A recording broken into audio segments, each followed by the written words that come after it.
How to update WhatsApp group description. Hello everyone, I am Vishaka and welcome to our channel. I will take you through the step-by-step process on how to update WhatsApp group description. Now, let's get right into the tutorial. Firstly, go ahead and open the WhatsApp application on your device and further tap on the group whose description you want to change.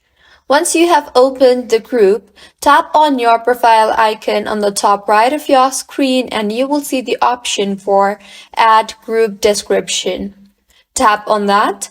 Now go ahead and make the changes to your group description.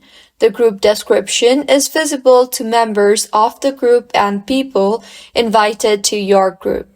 So, once you have made the necessary changes to the description, tap on the Save button, and with this, the group description will be changed as you can see here on the screen.